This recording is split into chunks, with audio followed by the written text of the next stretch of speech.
ce déplacement très agité pour Éric Zemmour à Marseille. Un de plus, le polémiste candidat imminent à la présidentielle qui a été chahuté et il a dû notamment annuler ses déambulations. Et puis, il y a ce geste, un doigt d'honneur d'Éric Zemmour adressé à une habitante depuis la fenêtre de sa voiture. Cette habitante qui lui a fait le même geste, Anne-Sora Dubois. On va décrypter, décortiquer cette scène assez surréaliste qui va sans doute faire beaucoup parler. Oui, on est à la toute fin du déplacement d'Éric Zemmour. Il est arrivé hier à Marseille. Il voulait vraiment faire de ce déplacement la fin de sa pré-campagne juste avant sa déclaration de candidature. Et il y a une femme qui s'approche de la voiture. Ça a été confirmé tant par le photographe de l'AFP, par l'AFP que par les proches d'Éric Zemmour. Donc c'est une femme qui s'approche de la voiture, qui demande à saluer le polémiste. Éric Zemmour l'autorise à passer la sécurité. Elle vient, selon les proches d'Éric Zemmour, elle dit à Éric Zemmour « casse-toi » et elle lui fait un doigt d'honneur.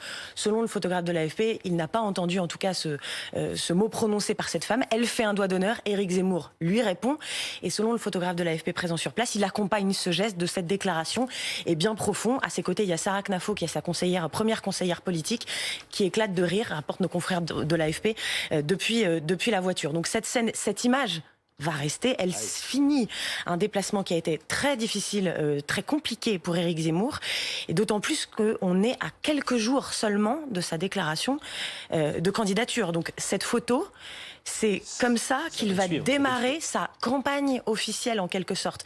Il y a eu, on le redit encore une fois, un déplacement difficile parce qu'il a été, on les voit, ces antifascistes, notamment militants antifascistes qui étaient au sein de la gare Marseille-Saint-Charles, quand il a repris son train pour repartir en début d'après-midi aujourd'hui, mais ils l'ont suivi pendant tout son déplacement. Entre hier et aujourd'hui, il y a eu plusieurs manifestations, dont certaines ont failli dégénérer à Marseille. Et il y a eu 2 déambulations qui étaient prévues par les équipes d'Éric Zemmour qu'il a dû annuler. Et puis à la fin, effectivement, juste avant ce rassemblement à la gare, cette image qui a été captée par un photographe de nos confrères de l'AFP, Éric Zemmour faisant un doigt d'honneur à une habitante de Marseille. Lui qui se revendique toujours du général de Gaulle, ça pose évidemment la question de sa stature présidentielle. Est-ce qu'on imagine le général de Gaulle faire un doigt d'honneur à un citoyen, une citoyenne française? Certainement non.